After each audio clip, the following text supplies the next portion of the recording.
Straight ലൈനിലേക്ക് വീണ്ടും സ്വാഗതം. എപ്പോഴെങ്കിലും ബി.ജെ.പിയിൽ നിന്നൊരു ക്ഷണം വന്നിട്ടുണ്ടോ? ഒരിക്കൽ പോലും എന്നെ അങ്ങനെ ഒരു ക്ഷണം, ഔപചാരികമായിട്ടുള്ള ക്ഷണം വന്നിട്ടില്ല. ഇല്ല. പക്ഷേ ഇൻഡയറക്റ്റായിട്ട് പലരും പല രൂപത്തിലുള്ള സൂചനകളും തന്നില്ല. അവർക്ക് മറ്റൊന്നും പറയാനില്ല. ഇപ്പം നിയോജക മണ്ഡലത്തിൽ വികസന പ്രവർത്തനങ്ങൾ നടത്തിയില്ല എന്നൊരു ആക്ഷേപം പറയാനില്ല. ഇപ്പോൾ RSPയെ മുന്നണിയിൽ കൂട്ടാനാണെങ്കിൽ അവിടെ ക്യാൻറ്റീനിൽ വിളിച്ച് ഭക്ഷണം തന്ന RSPയെ അല്ലെങ്കിൽ എന്നെ കൂട്ടാൻ വേണ്ടി ചെയ്യേണ്ട ഒരു കാര്യം. CPM-ന്റെ കേന്ദ്ര കമ്മിറ്റി അംഗമാണ്, പോളിറ്റ് ബ്യൂറോയിലുണ്ടോയെന്ന് എനിക്കറിയില്ല, കേന്ദ്ര കമ്മിറ്റി അംഗമാണ് നടരാജൻ സാബ്. അദ്ദേഹം ഞങ്ങൾ അടുത്ത് വന്ന് ഇദ്ദേഹത്തോട് ചോദിക്കുന്നു, ഞാനൊരു ഫോട്ടോ എടുത്തിട്ട് എന്ന് ചോദിക്കുന്നു. അദ്ദേഹം ഫോട്ടോയ്ക്ക് പോസ് ചെയ്യുന്നു, ഫോട്ടോ എടുക്കുന്നു, അദ്ദേഹം പോകുന്നു. അങ്ങനെയാണെങ്കിൽ എന്തുകൊണ്ട് കേരളം ഡൽഹിയിൽ നടത്തിയ സമരത്തിൽ ഒരു ഇടതുപക്ഷ സ്വഭാവമുള്ള RSPയുടെ നേതാവായ ശ്രീ NK പ്രേമചന്ദ്രനെങ്കിലും പങ്കെടുത്തില്ല? പ്രധാനപ്പെട്ട കാരണം ഒന്ന്, അവർ മുന്നോട്ട് വെച്ച ധനപ്രതിസന്ധിയുമായി ബന്ധപ്പെട്ട പ്രശ്നമാണ്. സാധാരണ ഒരു പ്രാവശ്യം പോയി കണ്ടാൽ ആറന്മുള കണ്ണാടിയും പൂച്ചണ്ടും ഷാളും കൊടുക്കാം. ഇത് എപ്പോഴെല്ലാം പിണറായി വിജയൻ പ്രധാനമന്ത്രിയെ കാണാൻ പോയിട്ടുണ്ടോ, പോകുമ്പോഴൊക്കെ പൂച്ചണ്ടും ഷാളും ആറന്മുള കണ്ണാടിയും കൊടുക്കുകയാണ്. ഒരു ഉളുപ്പുമില്ല. ഇന്നത്തെ കേരള രാഷ്ട്രീയ പശ്ചാത്തലത്തിൽ ഒരു കാരണവശാലും BJP സംസ്ഥാനത്ത് അക്കൗണ്ട് തുറക്കാൻ പോകും. എന്നിട്ട് അവരെന്നോടൊരു ചോദ്യം ചോദിക്കുന്നുണ്ട്, പ്രഹ്ലാദ് ജോഷി, നിങ്ങൾ തിരുവനന്തപുരത്ത് ഗുസ്തിയും ഡൽഹിയിൽ ദോസ്തിയുമാണ്. രാജ്യത്തെ ഏറ്റവും മികച്ച പാർലമെന്റേറിയന്മാരിൽ പ്രമുഖനും RSPയുടെ ദേശീയ നേതാവുമായ ശ്രീ NK പ്രേമചന്ദ്രൻ MP ആണ് നമ്മുടെ ഇന്നത്തെ അതിഥി. നമസ്കാരം ശ്രീ NK പ്രേമചന്ദ്രൻ. നമസ്കാരം. BJPയുടെ പുറകെ പോവുകയാണെന്നും NDA ചേരാൻ പോവുകയാണെന്നും ഒക്കെ പറയുന്നു. പ്രധാനമന്ത്രിയോടൊപ്പം ഭക്ഷണം കഴിച്ചുകൊണ്ടാണ് ഈ ഒരു ആരോപണം വരുന്നത്. എന്തു പറയുന്നു? അല്ല, ഈ ആരോപണം വളരെ നേരത്തെ അവർ ഉന്നയിച്ചതാണ്. 2019 പാർലമെൻറ്റ് തെരഞ്ഞെടുപ്പിൽ അവരുടെ കുന്തമുന ഇതായിരുന്നു, ആരോപണത്തിൻ്റെ കുന്തമുന ഇതായിരുന്നു. അന്ന് പ്രധാനമന്ത്രി കൊല്ലം നാഷണൽ ഹൈവേ ബൈപ്പാസ് ഉദ്ഘാടനം ചെയ്യാൻ വന്നതുമായി ബന്ധപ്പെട്ട് തെരഞ്ഞെടുപ്പിൽ വോട്ട് ചെയ്യുന്ന ജനങ്ങൾ എന്നെ ജയിപ്പിച്ചാൽ മോദി ഗവൺമെൻറ് അധികാരത്തിൽ വന്നാൽ തൊട്ടടുത്ത ദിവസം മോദി മന്ത്രിസഭയിലെ അംഗമായി പ്രേമചന്ദ്രൻ ചേരുമെന്നായിരുന്നു അന്നത്തെ പ്രചരണം. അത് പാർട്ടി സെക്രട്ടറി സൗ കോടിയേരി ബാലകൃഷ്ണൻ, തോമസ് ഐസക് ഉൾപ്പെടെയുള്ള മുഴുവൻ കേന്ദ്ര നേതാക്കളും അവിടെ വലിയ തോതിൽ പത്രസമ്മേളനം നടത്തി സ്ഥാനാർത്ഥിയുടെ സാന്നിധ്യത്തിൽ തന്നെ പറഞ്ഞതാണ്. അപ്പോൾ അത് പുതുമയുള്ള ഒരു പ്രചരണമല്ല കൊല്ലത്തെ സഭ. പക്ഷേ ഇപ്പോൾ അവർക്ക് മറ്റൊന്നും പറയാനില്ല. ഇപ്പം നിയോജക മണ്ഡലത്തിൽ വികസന പ്രവർത്തനങ്ങൾ നടത്തിയില്ല എന്നൊരു ആക്ഷേപം പറയാനില്ല. MP കാണാനില്ലെന്ന് പറയാൻ കഴിയില്ല. അവിടെ മരണത്തിനും കല്യാണത്തിനും സുഖത്തിലും ദുഃഖത്തിലും നിസ്സാരമായ പ്രാദേശിക പ്രശ്നങ്ങൾ ഉണ്ടായാൽ തന്നെ ഞാൻ അവിടെ എത്തുന്നു, പരമാവധി അത് ഇടപെട്ട് പരിഹരിക്കുന്നു. ജാതിമത സാമുദായിക ഭേദമില്ലാതെ എല്ലാവരുടെയും ചടങ്ങുകളിൽ കൃത്യതയോടുകൂടി പങ്കെടുക്കുന്നു. അവർക്കാർക്കും അങ്ങനെ ഒരു അഭിപ്രായ വ്യത്യാസമില്ല. പിന്നെ പാർലമെന്റിൽ പോയി അവിടെ പെർഫോം ചെയ്യുന്നില്ല എന്നൊരു പരാതി പറഞ്ഞാൽ ജനങ്ങൾ ഏറ്റവും കൂടുതൽ സംസാരിച്ച MP-മാരുടെ 5 പേരിൽ ഒരാളാണ്.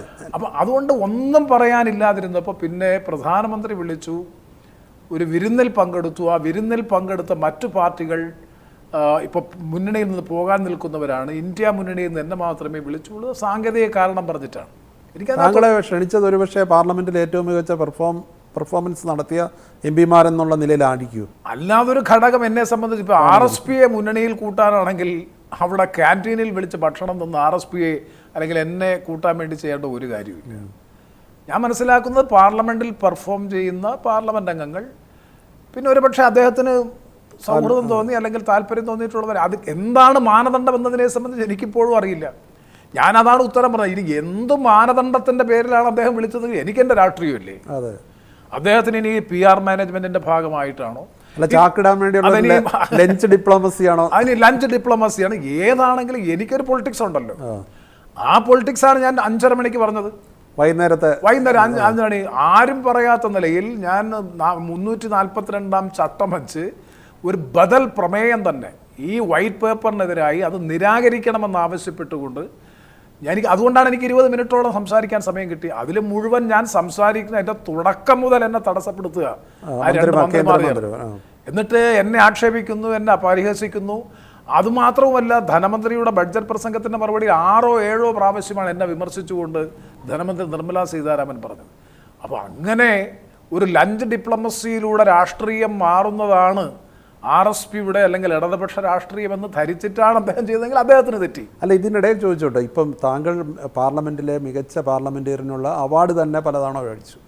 എപ്പോഴെങ്കിലും BJPയിൽ നിന്നൊരു ക്ഷണം വന്നിട്ടുണ്ടോ? ഒരിക്കൽ പോലും എന്നെ അങ്ങനെ ഒരു ക്ഷണം, ഔപചാരികമായിട്ടുള്ള ക്ഷണം വന്നിട്ടില്ല. ഇല്ല. പക്ഷേ ഇൻഡയറക്റ്റായിട്ട് പലരും പല രൂപത്തിലുള്ള സൂചനകളും തന്നിട്ടുണ്ട്. അതാണ് ഞാൻ എൻ്റെ രാഷ്ട്രീയ നിലപാടിൻ്റെ കർക്കശം കൊണ്ടാകാം അങ്ങനൊരു ക്ഷണം ഉണ്ടാകാത്തത്. ഇൻഡയറക്റ്റ് ആയിട്ടുള്ള സൂചന എന്ന് പറഞ്ഞാൽ വന്നാൽ കേന്ദ്രമന്ത്രിയാകാം. അങ്ങനല്ല. നിങ്ങൾ എന്തിനാ ഈ ഒരു ചെറിയ പാർട്ടി, ഞാൻ വളരെ അഭിമാനത്തോടു കൂടിയാണ് അവരോട് മറുപടി പറഞ്ഞത്. ഞാൻ ഈ ചെറിയ പാർട്ടിയിലായതുകൊണ്ടാകാം എനിക്ക് ഈ ഉന്നതമായ സ്ഥാനത്തെത്താനും ഈ നിലവാരത്തിലേക്ക് വരാനും പാർലമെന്റിൽ പെർഫോം ചെയ്യാൻ അവസരമുണ്ടായത് ഈ 3 അക്ഷരത്തിന്റെ പേരിലാണ് എന്നുള്ളത്. RSP.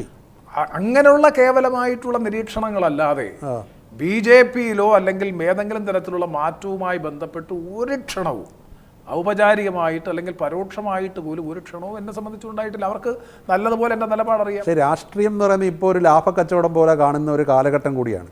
താങ്കൾ ഇപ്പം പഞ്ചായത്ത് അംഗത്തിൽ തുടങ്ങി വലിയ അവസരങ്ങൾ താങ്കൾ കിട്ടിയിട്ടുണ്ടെങ്കിലും താങ്കളെപ്പോലെ ഇത്രയും കഴിവുള്ള ഒരു നേതാവിന് കേന്ദ്രത്തിൽ ഒരു മന്ത്രിയാകാനുള്ള ഒരു അവസരം അത് പ്രധാനമല്ലേ?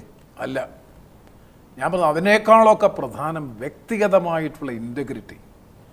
എന്തുകൊണ്ടാണ് 2014 രാജേഷിനൊക്കെ നല്ലതുപോലെ അറിയാമല്ലോ, കേരള പൊളിറ്റിക്സ് സൂക്ഷ്മമായി നിരീക്ഷിക്കുന്ന രാജേഷിനൊക്കെ ഞങ്ങൾ ഒരു മുന്നണി മാറി. സത്യത്തിൽ എന്തൊരു സാഹസികമായിട്ടുള്ള തീരുമാനമായിരുന്നു.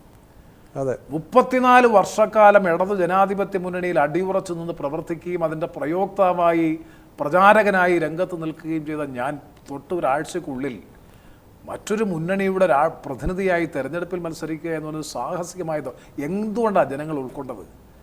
ഞാൻ അന്നും ഇന്നും RSP-യാണ്. എൻ്റെ പാർട്ടിയാണ് മുന്നണി മാറിയത്. എൻ്റെ വ്യക്തിഗതമായ അധികാര താല്പര്യത്തിന് വേണ്ടിയിട്ടല്ല ഞാൻ മുന്നണി മാറിയത്. എൻ്റെ പാർട്ടിയുടെ പൊതു തീരുമാനം, ഐകകണ്ഠേനയുള്ള തീരുമാനം, പാർട്ടിയെ അവമതിപ്പിക്കുന്ന, പാർട്ടിയെ അവഗണിക്കുന്ന മുന്നണിയുടെ രാഷ്ട്രീയ നിലപാടിൽ പ്രതിഷേധിച്ചുകൊണ്ട് പാർട്ടി ഒറ്റക്കെട്ടായി എടുത്ത തീരുമാനത്തോടൊപ്പം ഞാൻ നിന്നു. ആ ഒരു ക്രെഡിബിലിറ്റി പാർട്ടി തന്നെ വേണം NDA ചേരാമല്ലോ. ഒരു കാരണവശാലും ഒരു ഇടതുപക്ഷ പാർട്ടിക്ക് RSP-യിലൊരു പാർട്ടിക്ക് അത് ചേരാൻ ചിന്തിക്കാൻ പോലും കഴിയില്ല. കേരളത്തിൽ വലതുപക്ഷവും കേന്ദ്രത്തിൽ ഇടതുപക്ഷവും എന്നുള്ളതല്ലേ നിലപാട്? അല്ലല്ല, ഒരിക്കലുമല്ല. അതാണ് ഞാൻ ഇപ്പോൾ എന്താണ് വലതുപക്ഷവും ഇടതുപക്ഷവും? രാജേഷ്, എൻ്റെ അഭിപ്രായത്തിൽ ഈ വലത് ഇടത് വ്യതിയാനത്തിൻ്റെ അല്ലെങ്കിൽ വ്യത്യാസത്തിൻ്റെ നേർരേഖ എവിടെ, ആരാ നിശ്ചയിക്കുന്നത്? CPM ഇന്ന് കേരളത്തിൽ തുടരുന്നതാണോ ഇടതുപക്ഷ നയം? ഞാൻ പറയുന്നു ഇന്ന് ഇടതുപക്ഷ സ്വഭാവം പുലർത്തുന്നത് കേരളത്തിൽ കോൺഗ്രസും UDF-ഉമാണ്. കേരളത്തിൽ കോൺഗ്രസ് കൊണ്ടുവന്ന അല്ലെങ്കിൽ UDF കോൺഗ്രസിൻ്റെ നവ ഉദാരവൽക്കരണ നയങ്ങളാണല്ലോ അവർക്ക് കോൺഗ്രസിനോട് ചേരാൻ വൈമുഖ്യം പറഞ്ഞത്. ഇപ്പോൾ ഈ നവ ഉദാരവൽക്കരണ നയമല്ലാതെ ഏത് നയമാണ് ഈ CPM LDF വലതുപക്ഷമാണ്, വലതുപക്ഷ വ്യതിയാനമാണ് അവർക്ക്. ഞാൻ തീർത്ത് പറയുന്നു, വലതുപക്ഷ നയങ്ങൾ തീവ്രമായ വേഗതയിൽ നടപ്പാക്കുന്ന ഒരു ഗവൺമെൻറ്റാണ് കേരളത്തിൽ ഇന്ന് അധികാരത്തിലിരിക്കുന്ന പിണറായി വിജയൻ ഗവൺമെൻറ്. ഇന്ത്യയിലെ ഒരു ഗവൺമെൻറ്റും ധൈര്യപ്പെട്ടിട്ടില്ല ലണ്ടൻ സ്റ്റോക്ക് എക്സ്ചേഞ്ചിൽ പോയി മസാല ബോണ്ട് എടുക്കാനും ലണ്ടൻ സ്റ്റോക്ക് എക്സ്ചേഞ്ച് മണിയടിച്ച് തുറന്നു കൊടുത്ത ഇന്ത്യയിലെ ഏക മുഖ്യമന്ത്രി ഒരു BJP മുഖ്യമന്ത്രി ചെയ്തിട്ടില്ല. ഇന്ത്യയിലെ ഏക കമ്മ്യൂണിസ്റ്റ് ഗവൺമെൻറ്റാണ്, ഒരു ഏക കമ്മ്യൂണിസ്റ്റ് ഗവൺമെൻറ്റാണ്. ഈ ഓഹരി കമ്പോളത്തിൽ പോയി ലണ്ടൻ സ്റ്റോക്ക് എക്സ്ചേഞ്ച് രാവിലെ 8 മണിക്ക് വെളുപ്പാങ്കാലത്ത് മണിയടിച്ചാണ് അതിൻ്റെ ചടങ്ങ്, സെറമണിയാണ്. മണിയടിച്ച് സ്റ്റോക്ക് എക്സ്ചേഞ്ച് തുറക്കുന്നത് ഒരു കമ്മ്യൂണിസ്റ്റ് മുഖ്യമന്ത്രി ഇന്ത്യയുടെ ചരിത്രത്തിലുണ്ടായിട്ടുണ്ട്. അവരാണ് നവ ലിബറലിസത്തിനെതിരായി ഇങ്ങനെ നിരന്തരം P. രാജീവ് ഉൾപ്പെടെയുള്ളവർ ഇങ്ങനെ പ്രസംഗിച്ചുകൊണ്ടിരിക്കും. ഈ പാർലമെന്റിലേക്ക് വന്നു കഴിഞ്ഞാൽ പ്രധാനമന്ത്രി ക്ഷണിച്ചിട്ടുള്ള സംഭവം എങ്ങനെയായിരുന്നു? ആ ഒരു ഞാൻ പറഞ്ഞില്ലേ, ഞാൻ പാർലമെന്റ് അവസാനിക്കുന്ന ദിവസങ്ങൾ തൊട്ടടുത്ത ദിവസം പാർലമെന്റ് പൂർത്തീകരിക്കുകയാണ്. ഞാൻ ഉച്ചയ്ക്ക് വീട്ടിലെത്തുമ്പോൾ, ഊണ് കഴിക്കാൻ വേണ്ടി വീട്ടിലെത്തുമ്പോൾ പ്രധാനമന്ത്രിയുടെ ഓഫീസിൽ നിന്ന് അദ്ദേഹത്തിൻ്റെ അഡീഷണൽ സെക്രട്ടറി ടെലിഫോൺ ചെയ്യുന്നു. പ്രധാനമന്ത്രി കാണാൻ ആഗ്രഹിക്കുന്നു, ഓഫീസ് വരെ വരാമോ എന്ന് ചോദിക്കുന്നു. ഞാൻ പറഞ്ഞു ഞാൻ വീട്ടിലെത്തി, എങ്ങനെയായാലും 15 സാരമില്ല, എത്തിയാൽ മതിയെന്ന്. ഞാൻ എത്തുന്നു. അവിടെ ചെല്ലുമ്പോൾ വേറെ 4-5 MP-മാർ. ഞാൻ വിചാരിച്ചു അവരൊക്കെ അപ്പോയിൻമെൻറ്റ് കാത്തിരിക്കുകയാണ്. അപ്പോൾ എൻ്റെയും പ്രതീക്ഷ എന്നാണ് പാർലമെൻറ്റ് അവസാനിക്കുക, 17ാം ലോക്സഭ അവസാനിക്കുകയാണ്. അപ്പോൾ കക്ഷി നേതാക്കളെയൊക്കെ വിളിച്ച് ഞാനും ഒരു കക്ഷി, ചെറുതെങ്കിലും ഒരു കക്ഷി നേതാവാണ്, ഒരു സൗഹൃദം പങ്കുവെക്കാൻ വേണ്ടിയിട്ടായിരിക്കും എന്നുള്ളൊരു ധാരണ. അതിനപ്പുറത്തേക്ക് ഞാനൊരു അപ്പോയിൻമെൻറ്റ് ചോദിച്ചിട്ടില്ല. അവിടെ ചെല്ലുന്നു. കുറച്ച് കഴിഞ്ഞ് അദ്ദേഹം മുറിക്കകത്തേക്ക് വിളിക്കുന്നു. ഞങ്ങളെല്ലാവരും ചെന്നു. അപ്പോൾ അദ്ദേഹം അപ്പോൾ തന്നെ ഞങ്ങളെല്ലാം തോളെ തട്ടി സൗഹൃദം പറഞ്ഞ് നിങ്ങളെല്ലാം ഞാൻ ശിക്ഷിക്കാൻ തീരുമാനിച്ചിരിക്കുകയാണെന്ന് പറഞ്ഞുകൊണ്ട് നേരെ ക്യാൻറ്റീനിലേക്ക് നമുക്ക് ഭക്ഷണം കഴിഞ്ഞാൽ, ഞാൻ ക്യാൻറ്റീനിൽ ഇതേവരെ വന്നിട്ടില്ല, പാർലമെൻറ്റ് ക്യാൻറ്റീനിൽ ഇതേവരെ വന്നിട്ടില്ല. ഞാൻ ആദ്യമായിട്ടാണ് ഇവിടെ ഇരുന്നത്. അപ്പോൾ ഭക്ഷണം കഴിക്കാമെന്ന് വിചാരിച്ചു. ഇവിടെ നിന്ന് നിങ്ങളെ കുറച്ച് പേരെയും കൂട്ടാമെന്ന് വിചാരിച്ചു. ഭക്ഷണം കഴിച്ചു, സൗഹൃദ വർത്തമാനം പറഞ്ഞു, പിരിഞ്ഞു. അല്ലെങ്കിൽ ഒരു ടേബിളിൽ ഇരിക്കുമ്പോൾ മറ്റ് അപ്പുറത്തെ ടേബിളിൽ MP-മാരിപ്പുണ്ട്. അവരൊക്കെ അതിശയത്തോടു കൂടി നോക്കി കാണുന്നു. അതിനേക്കാൾ ഉപരി വളരെ രസകരമായിട്ടുള്ള അനുഭവം, എനിക്ക് വളരെ ഇഷ്ടമുള്ളൊരു MP-യാണ് കോയമ്പത്തൂർ MP, CPM-ന്റെ കേന്ദ്ര കമ്മിറ്റി അംഗമാണ്. പോളിറ്റ് ബ്യൂറോയിലുണ്ടോയെന്ന് എനിക്കറിയില്ല. കേന്ദ്ര കമ്മിറ്റി അംഗമാണ് നടരാജൻ സാബ്. അദ്ദേഹം ഞങ്ങൾ അടുത്ത് വരുന്നു, അടുത്ത് വന്ന് അദ്ദേഹം ഇദ്ദേഹത്തോട് ചോദിക്കുന്നു, ഞാനൊരു ഫോട്ടോ എടുത്തിട്ട് എന്ന് ചോദിക്കുന്നു. അദ്ദേഹം ഫോട്ടോയ്ക്ക് പോസ് ചെയ്യുന്നു, ഫോട്ടോ എടുക്കുന്നു, അദ്ദേഹം പോകുന്നു. ഒരു കമ്മ്യൂണിസ്റ്റുകാർക്ക് പോലും ഒപ്പം നിന്ന് ഫോട്ടോ എടുക്കാൻ ആകർഷണ വലയുള്ള നേതാവാണോ മോദി എന്ന് ഞാൻ പറയുന്നില്ല. പക്ഷേ prime minister is prime minister, നമ്മൾ എം പി ആണ്. നമുക്ക് രാഷ്ട്രീയ അഭിപ്രായ വ്യത്യാസങ്ങളൊക്കെ ഉണ്ടായേക്കാം. ഞാൻ പറഞ്ഞത് CPM-ന് എന്നെ ഇങ്ങനെ ഇപ്പോൾ കൊല്ലത്തിന് അപമാനം, കൊല്ലത്തിൻ്റെ MP നാടിന് അപമാനമെന്ന് DYFIയും CIT-യും ബാനർ വെച്ച് കെട്ടി പ്രകടനം നടത്തുന്നു. അവരറിയേണ്ടത് ആ പ്രധാനമന്ത്രിയുമായി ഞാൻ സൗഹൃദ വിരുന്നിലേർപ്പെട്ടു എന്ന് ആക്ഷേപം ഉന്നയിക്കുമ്പോൾ അവരുടെ പാർട്ടിയുടെ കേന്ദ്ര കമ്മിറ്റി അംഗം കോയമ്പത്തൂർ MP M നടരാജൻ അദ്ദേഹത്തോടൊപ്പം ആ ഡൈനിങ് ടേബിളിൽ വന്ന് അദ്ദേഹത്തോടൊപ്പം ചേർന്ന് നിന്നൊരു ഫോട്ടോ എടുക്കാൻ അദ്ദേഹത്തോട് റിക്വസ്റ്റ് ചെയ്യാണ്. മനസ്സിലായില്ലേ? എന്നെ ക്ഷണിച്ചിട്ടാണ് ഞാൻ പോയത്. ഇന്നലെയാണെങ്കിൽ നിയമസഭയിലെ ഒരു അംഗം ഇടതുപക്ഷ അംഗം പറഞ്ഞത് എൻഗേജ്മെന്റ് കഴിഞ്ഞു, മീനത്തിൽ ഇനി താലികെട്ടൂടെ മതിയെന്ന്, അതായത് NDA-യിലേക്കുള്ള. കഴിഞ്ഞ പ്രാവശ്യം SFIയുടെ കൊല്ലം ജില്ലാ കമ്മിറ്റി അവരുടെ ഒഫീഷ്യൽ പേജിൽ കാക്കി നിക്കറും കറുത്ത തൊപ്പിയും വെള്ള ഷർട്ടും കയ്യിൽ ദണ്ടുമായി എന്നെ ചിത്രീകരിച്ചിട്ട് വളരെ ഹീനമായ നിലയിൽ ഔദ്യോഗിക പേജിൽ ഞാൻ RSS ആയി BJP-യിലേക്ക് പോകുന്നു എന്ന് പ്രചരിപ്പിച്ചു. അതല്ല ഞാൻ പറഞ്ഞത്. ലോക്സഭാ തെരഞ്ഞെടുപ്പ് കഴിഞ്ഞാൽ ഉടൻ തന്നെ അദ്ദേഹം BJP-യിൽ ചേരും, മോദിയോടൊപ്പം മന്ത്രിസഭയിൽ ചേരും. അതിൻ്റെ മുന്നൊരുക്കമാണ് കൊല്ലം ബൈപ്പാസ് ഉദ്ഘാടനം ചെയ്യാൻ മോദി വന്നത് എന്ന നിലയിൽ അവർ പ്രചരിപ്പിച്ചു. തോമസ് ഐസക്ക് മുഴുവൻ മദ്രസകളിലും മസ്ജിദുകളിലും പോയി അവിടുത്തെ ഓരോ മദ്രസകളിലെയും അതുപോലെ മസ്ജിദുകളിലെയും ഒക്കെ പണ്ഡിതരായിട്ടുള്ള പല വ്യക്തികളെയും അവരെയൊക്കെ നേരിപ്പോയി കണ്ടു, ഇമാമുമാരെയൊക്കെ നേരിട്ട് പോയി കണ്ടു, ജമാഅത്ത് ഭാരവാഹികളെ പോയി കണ്ടു. അപകടമാണ്, അയാൾ BJP-കാരനാണ്, BJP ചേരും. എന്നിട്ട് എൻ്റെ കുടുംബ പശ്ചാത്തലവും കൂടി വിശദീകരിച്ചു. ഇവരിപ്പോൾ ചെയ്ത് രാജേഷ് ഗൗരവത്തോടുകൂടി കേരളം ചർച്ച ചെയ്യേണ്ട കാര്യമാണ്. BJP-യെ മഹത്വവൽക്കരിച്ച് ശാക്തീകരിക്കുന്നത് എൻ്റെ അഭിപ്രായത്തിൽ കേരളത്തിൽ CPM-ആണ്. BJP-യും CPM-ഉം തമ്മിൽ എന്തെങ്കിലും അന്തർധാരയുണ്ടോ? നല്ല അന്തർധാരയുണ്ട്. ഞാൻ ഈ പോയിന്റ് എന്ന് പറഞ്ഞിട്ട് ഞാൻ ശശി തരൂർ, ഞാൻ, K. സുധാകരൻ, K. മുരളീധരൻ, ഒരു ഘട്ടത്തിൽ രാജ്മോഹൻ ഉണ്ണിത്താൻ, ഇങ്ങനെ ഈ മുന്നണിക്ക് നേതൃത്വം കൊടുക്കുന്ന പ്രധാനപ്പെട്ട നേതാക്കൾ, അത്യാവശ്യം പൊതു അംഗീകാരമുള്ള ഞങ്ങളെല്ലാം BJP-യാണ്, BJP-യിലേക്ക് പോകുമെന്ന് പ്രചരണം നടത്തുന്നത് തന്നെ ഒരു മതേതര രാഷ്ട്രീയത്തെ ദുർബലപ്പെടുത്തുകയും അതുവഴി BJP-യെ മഹത്വവൽക്കരിക്കുകയും ചെയ്യുന്നൊരു പ്രക്രിയയല്ലേ? അത് CPM-നെ പോലൊരു പാർട്ടി ചെയ്യാമോ? അവരുടെ താൽക്കാലികമായിട്ടുള്ള തെരഞ്ഞെടുപ്പ് ലാഭത്തിനും 10 വോട്ടിനും വേണ്ടി പൊതുസമൂഹം അംഗീകരിക്കുകയും ജനപ്രതിനിധികളായിരിക്കുകയും ചെയ്യുന്നവരെ മുഴുവൻ BJP-യുടെ ചാപ്പ കുത്തി അവരെ എല്ലാം തീവ്രമായ മതത്തിൻ്റെ ഭാഗമാക്കി മാറ്റി സംഘിവൽക്കരിക്കുക. നമ്മൾ ഇപ്പോഴത്തെ രാഷ്ട്രീയ ഭാഷയിൽ പറഞ്ഞാൽ സംഘിവൽക്കരിക്കുമ്പോൾ ആരെയാണ് നിങ്ങൾ മഹത്വപ്പെടുത്തുന്നത്? നിങ്ങൾ ഗ്ലോറിഫൈ ചെയ്യുന്നത് BJP-യാണ്. നിങ്ങൾ ദുർബലപ്പെടുത്തുന്നത് മതേതര ക്രെഡൻഷ്യൽസിനെയാണ് നിങ്ങൾ ദുർബലപ്പെടുത്തുന്നത്. ഇപ്പം താങ്കൾക്ക് പ്രധാനമന്ത്രിയുമായിട്ട് ദീർഘകാലത്തെ സൗഹൃദമില്ലേ? മകൻ്റെ വിവാഹ സൽക്കാരത്തിനും അദ്ദേഹം പങ്കെടുത്തിരുന്നു അല്ലേ? അതെ. എങ്ങനെയുള്ളൊരു നേതാവാണ് മോദി? നരേന്ദ്രമോദി ഒരു പ്രൈം മിനിസ്റ്റർ എന്ന നിലയിൽ ഞങ്ങൾക്ക് കനത്ത വിയോജിപ്പുണ്ട്. അദ്ദേഹത്തിന്റെ രാഷ്ട്രീയ നിലപാടുകളോട്, അദ്ദേഹത്തിന്റെ രാഷ്ട്രീയ നയങ്ങളോടും നിലപാടുകളോടും പ്രവർത്തന രീതിയോടും എനിക്ക് വിയോജിപ്പുണ്ട്. കാരണം ഞാൻ പറഞ്ഞത്. ഇപ്പോൾ അഡ്വക്കേറ്റ് ജയശങ്കർ അദ്ദേഹത്തിൻ്റെ സ്ഥിരമായിട്ടുള്ള ഒരു സംഗതിയിൽ പറഞ്ഞപ്പോഴാണ് എനിക്ക് പോലും അതിൻ്റെ ഒരു ഗ്രാവിറ്റി മനസ്സിലായത്. പഴയ പാർലമെന്റ് മന്ദിരത്തിൽ നിന്ന് പുതിയ പാർലമെന്റ് മന്ദിരത്തിലേക്ക് മാറുന്ന ഘട്ടത്തിൽ ഒരു കൺക്ലൂഡിംഗ് ഒരു വെലഡിക്ടറി ഫംഗ്ഷൻ പോലെ ഒരു സ്പീച്ച് ഉണ്ടായിരുന്നു. അന്ന് ഞാൻ പ്രസംഗിച്ചൊരു കാര്യമുണ്ട്. പണ്ഡിറ്റ് ജവഹർലാൽ നെഹ്റു പ്രധാനമന്ത്രിയായിരുന്ന ഘട്ടത്തിൽ 17 or 18 പാർലമെന്റ് അംഗങ്ങൾ മാത്രമുണ്ടായിരുന്ന AK ഗോപാലിന് കൊടുത്തൊരു ആദരവ്, പ്രതിപക്ഷ നേതാവ് എന്നുള്ള നിലയിൽ ശരിക്കും അർഹതയില്ല പ്രതിപക്ഷ നേതാവ്, എന്നിട്ടും കൊടുത്തൊരു റെസ്പെക്റ്റ്, അതാണ് Indian parliamentary tradition, Indian parliamentary convention. പിന്നെ രണ്ടാമത് ഞാൻ ഒരു ഉദാഹരണം പറഞ്ഞത്, ഞാൻ അടൽ ബിഹാരി വാജ്പേയി പ്രധാനമന്ത്രിയായിരുന്നപ്പോൾ അന്ന് ഞാൻ ആദ്യം കന്നിപ്രസംഗം നടത്തിയപ്പോൾ അദ്ദേഹത്തെ അതിനിശ്ചിതമായി വിമർശിച്ചുകൊണ്ട് എൻ്റെ ഭാഷയിൽ അന്ന് പ്രസംഗിച്ച് പുറത്തേക്ക് ഇറങ്ങിയപ്പോൾ കൊറിഡോറിൽ വെച്ച് എന്നെ വിളിച്ച് തോളത്ത് തട്ടി അഭിനന്ദിച്ചു. കൊള്ളാം, നല്ല പ്രസംഗമായിരുന്നു. പക്ഷേ ഇന്നത്തെ പാർലമെന്റ് അതിനോടൊപ്പം ഞാൻ പറഞ്ഞു, അന്ന് പ്രധാനമന്ത്രിമാർ പാർലമെന്റിൽ സ്ഥിരമായി വരുമായിരുന്നു, ചോദ്യങ്ങൾക്ക് ഉത്തരം നൽകുമായിരുന്നു, പല ഡിബേറ്റുകളിലും ഇന്റർവ്യൂ ചെയ്യുമായിരുന്നു. ഇന്നത്തെ സ്ഥിതി അതല്ല. സസ്പെൻഡ് ചെയ്യുകയാണല്ലോ. ഇന്ന് 146 MP-മാരെ പുറത്തു നിർത്തിക്കൊണ്ടാണ് സുപ്രധാനമായിട്ടുള്ള ക്രിമിനൽ ജുഡീഷ്യൽ നിയമങ്ങൾ ഇന്ത്യൻ പാർലമെന്റ്. എന്തൊരു നിർഭാഗ്യകരമായിട്ടുള്ള അവസ്ഥയാണ്. 146 മുൻപ് സസ്പെൻഷൻ ഉണ്ടായിട്ടുണ്ട്. പക്ഷെ ഒരിക്കലും വളരെ പ്രധാനപ്പെട്ട നിയമങ്ങൾ പ്രതിപക്ഷത്തിൻ്റെ അഭാവത്തിൽ ഒരിക്കലും പാർലമെന്റ് പാസ്സാക്കിയിട്ടില്ല. അപ്പോൾ എന്താണ് നരേന്ദ്രമോദി ഗവൺമെൻറ് നൽകുന്ന സന്ദേശം?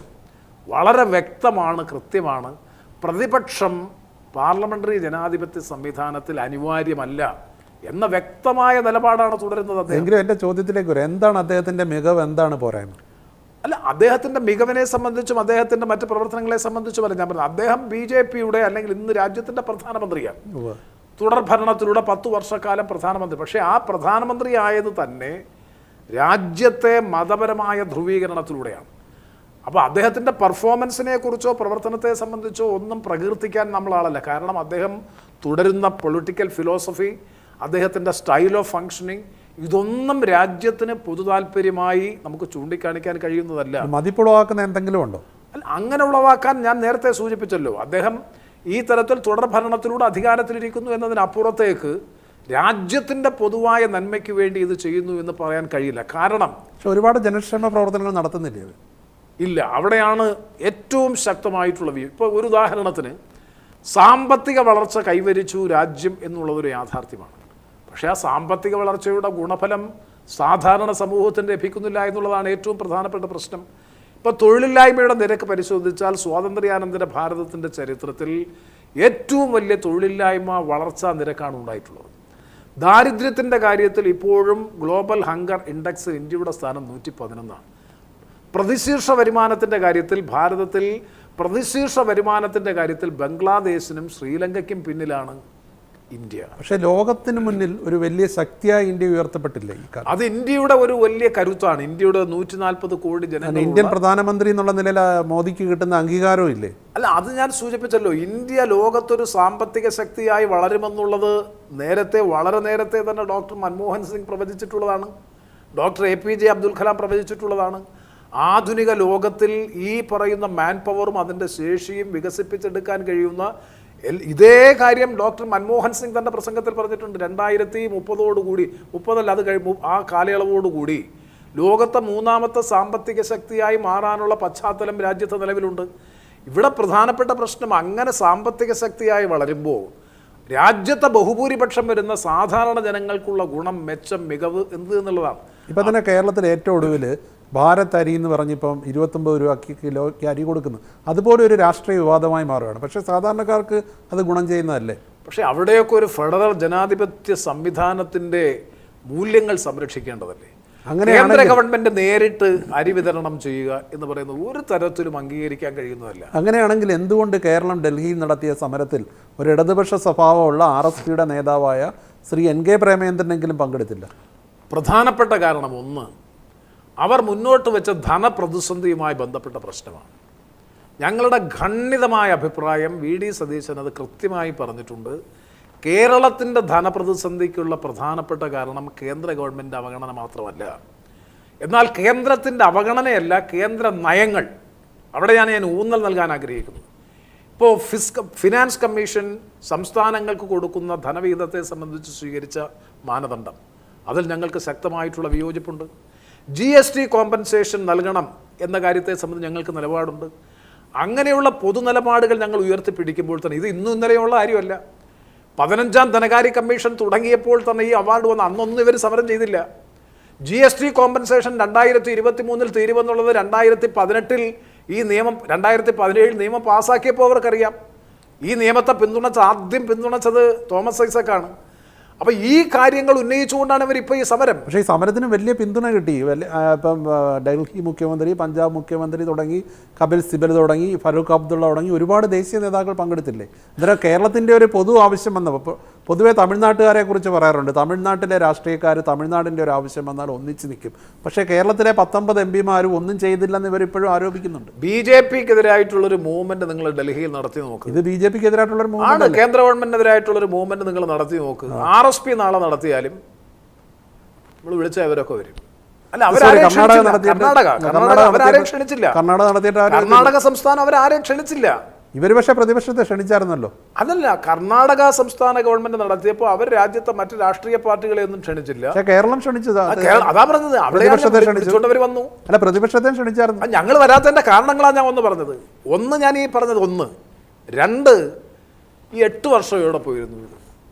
അല്ല, ഞാൻ ചോദിച്ചു, 8 വർഷം ഇവിടെ ഇത് GST കോമ്പൻസേഷനുമായി ബന്ധപ്പെട്ട പ്രശ്നം, 15ാം ധനകാര്യ കമ്മീഷനുമായി ബന്ധപ്പെട്ട പ്രശ്നം ഇന്നോ ഇന്നലെയോ ഉണ്ടായതാണോ? എന്തേ ഇതുവരെ സമരം? അപ്പോൾ പാർലമെന്റ് തെരഞ്ഞെടുപ്പ് അടുത്തു വരുന്നു, പെൻഷൻ കൊടുക്കാൻ പോലും കാശില്ല, ധനപരമായ ധൂർത്തും അഴിമതിയും കാര്യക്ഷമതയില്ലായ്മയും ഗുരുതരമായിട്ടുള്ള ഫിസ്ക്കൽ മിസ്മാനേജ്മെന്റിന്റെയും അടിസ്ഥാനത്തിൽ തങ്ങളിൽ അർപ്പിതമായിട്ടുള്ള ചുമതല അല്ലെങ്കിൽ ഭാരിച്ച തങ്ങളുടെ നെഗറ്റീവ്സ് അത് കേന്ദ്രത്തിന്റെ നയങ്ങൾക്കെതിരെ പൊരുതുന്ന ഒരു പാർട്ടി എന്നുള്ള നിലയിൽ കേരളത്തിന്റെ ആവശ്യങ്ങൾക്ക് വേണ്ടി കേരള മുഖ്യമന്ത്രി അടക്കം സമരം ചെയ്യുമ്പോൾ അതിൽ പങ്കെടുക്കാതിരുന്നുകൊണ്ട് കോൺഗ്രസിനും പ്രതിപക്ഷത്തിനും RSPക്കും എല്ലാം ക്ഷീണമല്ലേ? ആ ആവശ്യങ്ങളോട് ഞങ്ങൾക്ക് യോജിപ്പില്ല. അവർ പറയുന്ന ആവശ്യവും കേന്ദ്രം കേരളത്തെ ഞെരുക്കുന്നില്ല സാമ്പത്തികമായിട്ട്. അതാണ് ഞാൻ പറഞ്ഞത്. സാമ്പത്തികമായി ഞെരുക്കുന്ന വിഷയങ്ങൾ വേറെ, സാമ്പത്തികമായി ഞെരുക്കുന്ന കേരളത്തിൽ മാത്രമല്ലല്ലോ. ഇപ്പോഴത്തെ ധനപ്രതിസന്ധി ഞാൻ പറയട്ടെ, കേന്ദ്ര ഭരണം കൊണ്ടാണോ ധനപ്രതിസന്ധി?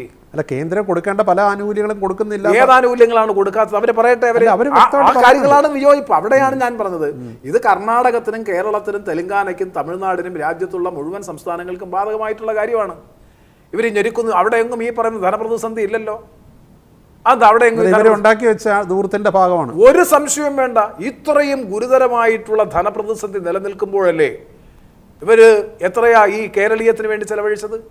എത്രയാണ് ഇവര് നവകേരള സദസ്സുമായി ബന്ധപ്പെട്ട് ചെലവഴിച്ചത്? അത് ബഡ്ജറ്റിൽ ഉൾപ്പെടുത്തി അല്ലെങ്കിൽ കണക്കനുസരിച്ച് പിന്നെ സ്പോൺസർമാരെന്ന നിലയിൽ ഇവർ നികുതി പിരിച്ചെടുക്കുന്നതിൽ ഇപ്പോഴും ഇൻ്റഗ്രേറ്റഡ് GST കളക്ട് ചെയ്യുന്നതിൽ അതിനാവശ്യമായിട്ടുള്ള സംവിധാനം ഇവർ ഒരുക്കിയിട്ടുണ്ടോ? 80 ലക്ഷം രൂപ പ്രതിമാസം കൊടുത്ത് എന്തിനാണ് ഒരു ഹെലികോപ്റ്റർ വാങ്ങിയിട്ടിരിക്കുന്നത്? എന്തിനാണ് ഈ പറയുന്ന ഈ ധൂർത്തും അഴിമതിയും ക്രമക്കേടും? 2.5 വർഷം കൂടുമ്പോൾ പേഴ്സണൽ സ്റ്റാഫിനെ മാറ്റി അടുത്ത 2.5 വർഷം വേറെ ആളെ നിയമിക്കുന്നു. എത്ര പേർക്കാണ് റിട്ടയർ ചെയ്ത KV തോമസ് അടക്കമുള്ള എത്ര പേർക്കാണ്, എത്ര ചീഫ് സെക്രട്ടറിമാർക്കാണ് ഇപ്പോൾ 3.5 ലക്ഷം 4 ലക്ഷം ഒരു കാലഘട്ടത്തിലും ഉണ്ടായിട്ടില്ല. ഇപ്പോൾ അവിടെ തന്നെ ഒരു റെസിഡന്റ് കമ്മീഷണർ ഉണ്ട്, IAS ഓഫീസറായിട്ടുള്ള. അത് കഴിഞ്ഞ് ശ്രീ രാജാമണി IASനെ വെച്ചു അദ്ദേഹത്തിനോട്. അത് കഴിഞ്ഞ് 3ാമതൊരാളെ കൂടി വെക്കുകയാണ്. എന്തൊരു ഇടതുപക്ഷത്തിന്റെ ലൈസൺ ഓഫീസറാണ് അദ്ദേഹം, KV തോമസ്.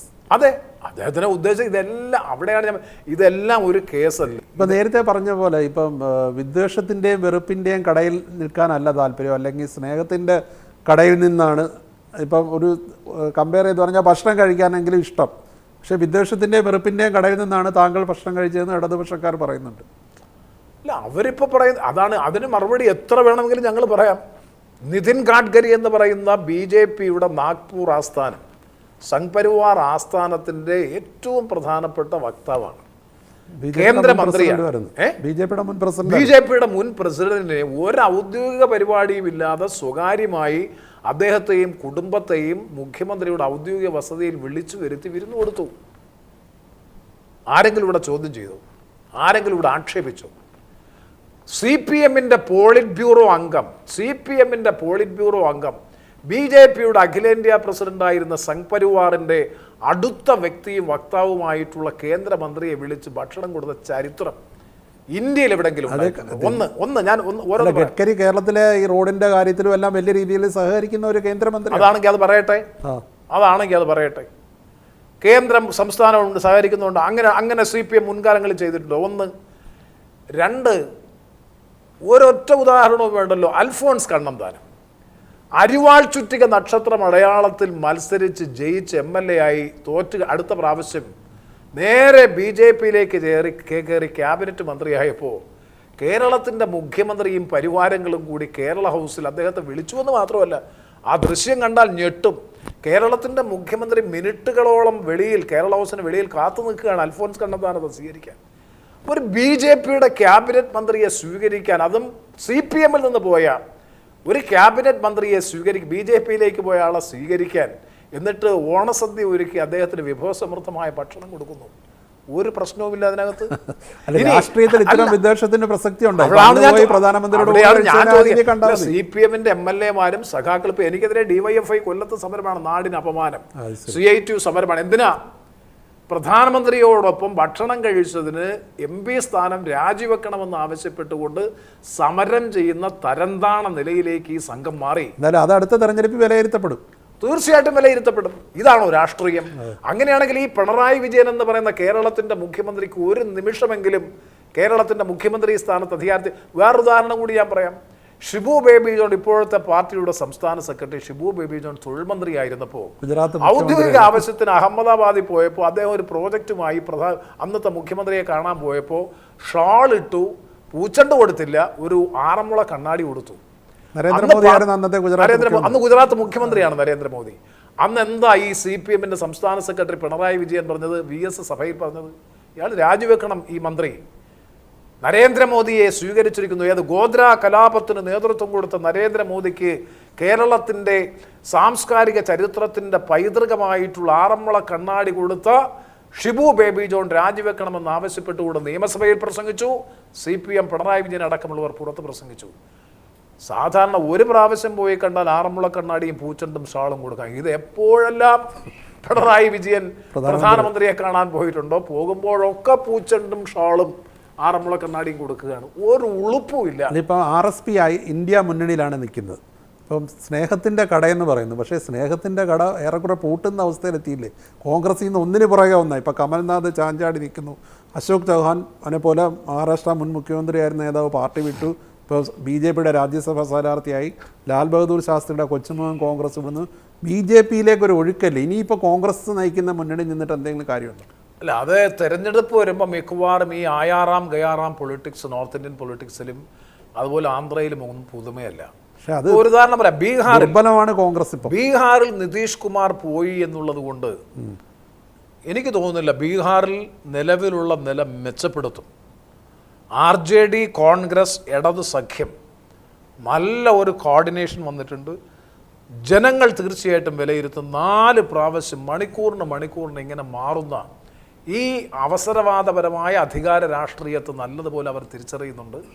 നല്ലൊരു മുന്നണിയാണ് ഇടതുപക്ഷവും കോൺഗ്രസും RJDയും ചേർന്ന് നല്ലൊരു സംവിധാനം ഉണ്ടായിട്ടുണ്ട്. പക്ഷേ രാഹുൽ ഗാന്ധിക്ക് ഒരു നേതൃവൈഭവം ഇല്ലാത്തത് കൊണ്ടല്ലേ നിതീഷ് പോയതും മമത പിണങ്ങുന്നതും അല്ലെ കെജ്രിവാൾ ഒരൊറ്റയ്ക്ക് മത്സരിക്കുമെന്ന് പറയുന്നതെല്ലാം ഒരു ലീഡർഷിപ്പ് ക്വാളിറ്റി. ഇപ്പം മോദിയുടെ കാര്യത്തിൽ എന്തെല്ലാം രാഷ്ട്രീയ വിയോജിപ്പുകൾ പറഞ്ഞാലും മോദിയെ നേരിടാൻ പറ്റിയ ഒരു നേതാവാണോ രാഹുൽ ഗാന്ധി? തീർച്ചയായിട്ടും കഴിയുമെന്നാണ് എൻ്റെ വിശ്വാസം. രാഹുൽ ഗാന്ധി വളരെ ഹോണസ്റ്റ് ആയിട്ടുള്ള പുതിയ തലമുറയുടെ പ്രതീക്ഷയാണ് സത്യത്തിൽ രാഹുൽ ഗാന്ധി. അദ്ദേഹത്തെ ഇനിയും മനസ്സിലാക്കാൻ ഇന്ത്യൻ രാഷ്ട്രീയത്തിൽ കഴിഞ്ഞിട്ടില്ല. അത് നിങ്ങൾ ഭാരത് ജോഡോ യാത്ര കണ്ടാൽ അദ്ദേഹത്തിൻ്റെ ആദർശങ്ങളോടും നിലപാടുകളോടുമുള്ള ജനങ്ങളുടെ ആഭിമുഖ്യം ആ ഭാരത് ജോഡോ യാത്രയിലും ഭാരത് ജോഡോ ന്യായ യാത്രയിലും പ്രതിഫലിച്ചിട്ടുണ്ട്. അതിനെ സംഘടനാപരമായി കെട്ടുറപ്പോടുകൂടി കൊണ്ടുപോകുന്നതിൽ എത്രമാത്രം കോൺഗ്രസ് വിജയിക്കുന്നു എന്നുള്ളത് നമുക്ക് അല്ല. ഇപ്പം ദേശീയ സുരക്ഷാ ഉപദേഷ്ടാവും കോൺഗ്രസിനോട് അനുഭാവം ഉണ്ടായിരുന്ന മുൻ പശ്ചിമ ബംഗാൾ ഗവർണർ കൂടിയായ MK നാരായണൻ ഒരു അഭിമുഖത്തിൽ പറഞ്ഞത് ജോഡോ യാത്ര കൊണ്ട് ഒരു പ്രയോജനമില്ല, രാഹുൽ ഗാന്ധിയുടെ ഒപ്പം നല്ലൊരു ടീമേ ഇല്ലെന്നാണ്. അല്ല, അതെല്ലാം ഓരോരുത്തരുടെയും അതൊക്കെ കോൺഗ്രസിൻ്റെ സംഘടനാപരമായിട്ടുള്ള കാര്യങ്ങളാണ്. ഞാൻ അതിനെ സംബന്ധിച്ചൊന്നും അഭിപ്രായം പറയുന്നില്ല. പക്ഷേ അത് നിരാശയുണ്ടോ? ഇല്ല, അത് കോൺഗ്രസ് അല്ലേ. കോൺഗ്രസിൻ്റെ സംഘടനാ സംവിധാനത്തെ സംബന്ധിച്ച് ഇപ്പോൾ അവർ കോൺഗ്രസ് വർക്കിംഗ് കമ്മിറ്റി പുനഃസംഘടിപ്പിച്ചു. എനിക്ക് തോന്നുന്നു പുതിയ തലമുറയിൽപ്പെട്ട ധാരാളം പേർക്കും പഴയ തലമുറയിൽപ്പെട്ടവരെയും ഒക്കെ ഉൾക്കൊണ്ടുകൊണ്ടുള്ള ഒരു വർക്കിംഗ് കമ്മിറ്റിയാണ് ഇപ്പോൾ നിലവിലുള്ളത്. ഇപ്പോൾ തെരഞ്ഞെടുപ്പിനോട് അടുക്കുമ്പോൾ ഓരോ ദിവസവും മുതിർന്ന നേതാക്കളടക്കം പാർട്ടി വിടുന്ന വാർത്തകളാണ്. അതാണ് ഞാൻ പറഞ്ഞത്. അതിനെയൊക്കെ അതിജീവിച്ച് നിൽക്കാനുള്ള കഴിവും കരുത്തും കോൺഗ്രസ് എന്ന ദേശീയ പ്രസ്ഥാനത്തിനുണ്ട് എന്നാണ് എൻ്റെ വിശ്വാസം. എന്തായാലും അവസരത്തിനൊത്ത് തുടർന്ന് പ്രവർത്തിക്കാൻ കോൺഗ്രസ് നേതൃത്വം തയ്യാറാകുമെന്ന് തന്നെയാണ് എൻ്റെ വിശ്വാസം. കേരളത്തിലേക്ക് വന്നാൽ 20-ൽ 19 കഴിഞ്ഞ തവണത്തെ സ്ഥിതി. ഇത്തവണ എങ്ങനെയായിരിക്കും? ഞാൻ ഉറപ്പിച്ചു പറയാം, UDF ഒറ്റക്കെട്ടായി ഒരു സ്വരത്തോടു കൂടി ഈ തെരഞ്ഞെടുപ്പിൽ മത്സരിച്ചാൽ 20-ൽ 20 സീറ്റും കിട്ടും. ഞാനത് അതിശയോക്തിപരമായി സൂചിപ്പിക്കുന്നില്ല. കാരണം 2 ഘടകങ്ങളാണ്. ഒന്ന്, ദേശീയ രാഷ്ട്രീയത്തിൽ കോൺഗ്രസ് ശക്തിയോടുകൂടി രാജ്യത്ത് തിരിച്ചു വരേണ്ടുന്ന അനിവാര്യതയെ സംബന്ധിച്ചുള്ള അവബോധം നല്ലതുപോലെ വളർന്നിട്ടുണ്ട്. പ്രത്യേകിച്ച് ന്യൂനപക്ഷ സമൂഹങ്ങളിൽ ഏറ്റവും വലിയ ആശങ്കയും അരക്ഷിതാവസ്ഥയും ഉണ്ടായിട്ടുള്ള ഇങ്ങനൊരു കാലഘട്ടം ഉണ്ടായിട്ടില്ല. രാമക്ഷേത്രം പണിതു, അതിനുശേഷം നേരെ ഗ്യാൻവാപ്പിയിലേക്ക് പോകുന്നു, മാഥുര ക്ഷേത്രത്തിലേക്ക് പോകുന്നു, വാരണാസിയിലേക്ക് പോകുന്നു. ഇങ്ങനെ ഒരു അരക്ഷിതമായ അവസ്ഥ മുസ്ലിം സമൂഹം ഒരു ഘട്ടത്തിൽ പോലും നേരിട്ടിട്ടില്ല. അതിനെ അതിജീവിച്ച് മുന്നോട്ട് പോകണമെങ്കിൽ കോൺഗ്രസ് ശക്തിപ്പെട്ടാൽ ഇന്നത്തെ ഇന്ത്യൻ രാഷ്ട്രീയത്തിൽ അതിനപ്പുറത്തൊരു ഇനി പുതിയ രാഷ്ട്രീയം ഉണ്ടായിക്കൂടാ എന്ന് ഞാൻ പറയുന്നില്ല. പുതിയ രാഷ്ട്രീയ ബദലുകൾ ഒരുപക്ഷെ ഉണ്ടായേക്കാം. ഇന്നത്തെ ഇന്ത്യയുടെ പൊതു പശ്ചാത്തലത്തിൽ കോൺഗ്രസിനെ ശാക്തീകരിച്ച് ദേശീയ തലത്തിലൊരു വലിയ ശക്തിയായി മാറ്റി തീർക്കുക എന്നുള്ളതാണ് പോംവഴി. മുസ്ലിം സമൂഹത്തിന്റെ വോട്ട് തന്നെയാണ് UDF-നെ പോലെ LDF-ന് മുസ്ലിം മാത്രമല്ല ന്യൂനപക്ഷ സമൂഹങ്ങൾ. അതിൽ ആർക്ക് കിട്ടും? LDF-ന് കിട്ടും, UDF-ന് കിട്ടും? സ്വാഭാവികമായും നമുക്കെല്ലാം അറിയാം, പാർലമെന്റ് തെരഞ്ഞെടുപ്പ് സമയത്ത് ദേശീയ രാഷ്ട്രീയമാണ് കേരളത്തിലെ പ്രധാനപ്പെട്ട അജണ്ട. ആ ദേശീയ രാഷ്ട്രീയത്തിൽ കോൺഗ്രസിന്റെ പ്രസക്തി ഒരിക്കലും മതേതര സമൂഹത്തിനും ന്യൂനപക്ഷ സമൂഹത്തിനും വിസ്മരിക്കാൻ കഴിയില്ല. അവിടെയാണ് കോൺഗ്രസിന്റെ പ്രസക്തി പാർലമെന്റ് തെരഞ്ഞെടുപ്പിൽ വരുന്നത്. ഇപ്പോൾ കഴിഞ്ഞ തവണ രാഹുൽ ഗാന്ധി വയനാട്ടിൽ വന്ന് മത്സരിച്ചപ്പോൾ ഒരു പക്ഷേ UPA വീണ്ടും അധികാരത്തിൽ വന്നേക്കും എന്നുള്ളൊരു ഫീൽ ഉണ്ടായിരുന്നു. അത് പക്ഷേ തെരഞ്ഞെടുപ്പ് അത് വലിയ രീതിയിൽ UDF കേരളത്തിൽ ഗുണം ചെയ്യുകയും ചെയ്തു. പക്ഷേ ഇപ്പോൾ ആ ഒരു സിറ്റുവേഷൻ ഉണ്ടോ? രാഹുൽ ഗാന്ധി കേരളത്തിൽ വന്ന് മത്സരിക്കുന്നത് തന്നെ ആർക്കെതിരെയാണ്? ഇന്ത്യ മുന്നണിയിലെ ഒരു ഘടകകക്ഷിയായിട്ടുള്ള LDF ഇപ്പോൾ ഒരുപക്ഷെ CPIക്കാണ് സീറ്റ് കൊടുക്കുന്നതെങ്കിൽ CPIക്കെതിരാണ്. അന്നേരം ദേശീയ തലത്തിൽ സുരക്ഷിതമായ ഒരു സീറ്റ് ഉത്തരേന്ത്യയിൽ രാഹുൽ ഗാന്ധിക്ക് ജയിക്കാൻ കഴിയുന്ന പോലും ഇല്ലെന്നൂടെ എസ്റ്റാബ്ലിഷ് ചെയ്യല്ലേ? അല്ല, അദ്ദേഹം നേരത്തെ വയനാട് സീറ്റിൽ മത്സരിച്ചു, ജയിച്ചു. സ്വാഭാവികമായും ഒരു സിറ്റിംഗ് പാർലമെന്റ് അംഗമെന്ന നിലയിൽ അദ്ദേഹം തുടരണമെന്നുള്ളതാണ് KPCCയുടെയും UDFന്റെയും ഒക്കെ പൊതുവികാരം. നേരത്തെ പറഞ്ഞ ഒരു കാര്യം ശരിയാണ്. കഴിഞ്ഞ പ്രാവശ്യം 2 ഘടകങ്ങളുണ്ടായിരുന്നു തെരഞ്ഞെടുപ്പിൽ. ഒന്ന് രാഹുൽ ഗാന്ധിയുടെ രംഗപ്രവേശം, 2 ശബരിമലയുമായി ബന്ധപ്പെട്ട വിഷയം. അത് രണ്ടും വളരെ പോസിറ്റീവായി UDFന് അനുകൂലമായി വന്നു. ഇപ്പോൾ അതിനേക്കാൾ ഡബിൾ പോസിറ്റീവായിട്ടുള്ളൊരു വിഷയമുണ്ട്. എന്താണത്? കേരളം ഭരിക്കുന്ന പിണറായി വിജയൻ ഗവൺമെൻറ്റിൻ്റെ ജനവിരുദ്ധ നയങ്ങൾ, ഈ ഗവൺമെൻറ്റിൻ്റെ ധൂർത്ത്, ഈ ഗവൺമെൻറ്റിൻ്റെ ആർഭാടം, ഇടതുപക്ഷ രാഷ്ട്രീയത്തെ പോലും ഉന്മൂലനം ചെയ്യുന്ന നിലയിൽ ഇപ്പോൾ നടത്തിക്കൊണ്ടിരിക്കുന്ന ഈ പ്രവർത്തനങ്ങൾ. പക്ഷേ കഴിഞ്ഞ നിയമസഭാ തെരഞ്ഞെടുപ്പിന്റെ കാലത്ത് സ്വർണ്ണക്കള്ളക്കടത്ത് അടക്കം വളരെ വലിയ ആക്ഷേപം ഉണ്ടായിരുന്നു. പക്ഷേ കേന്ദ്ര ED പോലുള്ള ഒരു എൻഫോഴ്സ്മെന്റ് ഡയറക്ടറേറ്റിനെ ഉപയോഗിച്ച് അവരുടെ എതിർ ഗവൺമെന്റുകളെയും അല്ലെങ്കിൽ നേതാക്കളെയൊക്കെ ഞെരുക്കുന്നു എന്നുള്ളൊരു ആക്ഷേപം ദേശീയ തലത്തിൽ തന്നെയുണ്ട്. കേരളത്തിലൊഴികെ മുഴുവൻ സംസ്ഥാനങ്ങളിലും EDയും CBIയും ഇൻകം ടാക്സും ഉൾപ്പെടെയുള്ള മുഴുവൻ ഏജൻസികളും വരിഞ്ഞു മുറുക്കുന്നുണ്ട്. കഴിഞ്ഞ പ്രാവശ്യം നിങ്ങൾക്കറിയാം 2021 നിയമസഭാ തെരഞ്ഞെടുപ്പ് അൺകമ്പയറബിൾ ആയിട്ടുള്ളൊരു തെരഞ്ഞെടുപ്പാണ്. അതിൻ്റെ പ്രധാനപ്പെട്ട കാരണം എന്താണെന്ന് ചോദിച്ചാൽ COVID-19 തന്നെയാണ്. നിങ്ങൾ ശ്രദ്ധിച്ചാൽ അറിയാം, ആ COVID-19 ശേഷം ഉണ്ടായിട്ടുള്ള സംസ്ഥാന നിയമസഭാ തെരഞ്ഞെടുപ്പുകളിലൊക്കെ തുടർഭരണം ലഭിച്ചു. ജയലളിതയുടെ മരണത്തിൻ്റെ പശ്ചാത്തലത്തിൽ തമിഴ്നാട്ടിൽ ഭരണമാറ്റം വന്നതൊഴിച്ചാൽ എല്ലായിടത്തും. കാരണം അന്ന് ഒരു ഗവൺമെൻറ്റിൻ്റെ സഹായം വളരെ പ്രധാനപ്പെട്ടതാണ്. സ്വാഭാവികമായും അന്നൊരു വലിയ ആഭിമുഖ്യമുണ്ടായില്ല. ഒന്ന്, ആ സമയത്ത് സ്വർണ്ണക്കള്ളക്കടത്തും ഇതൊന്നുമല്ല പ്രശ്നം. ജനങ്ങളെ സംബന്ധിച്ച് അവരുടെ ജീവിത സുരക്ഷിതത്വവുമായി ബന്ധപ്പെട്ട വിഷയമായിരുന്നു. അതുകൊണ്ട് തന്നെ മാത്രവുമല്ല, പ്രതിപക്ഷത്തിന് ഫലപ്രദമായി ക്യാമ്പയിൻ ചെയ്യാൻ പോലും ഏതാണ്ട് 2 വർഷക്കാലം കഴിഞ്ഞില്ല.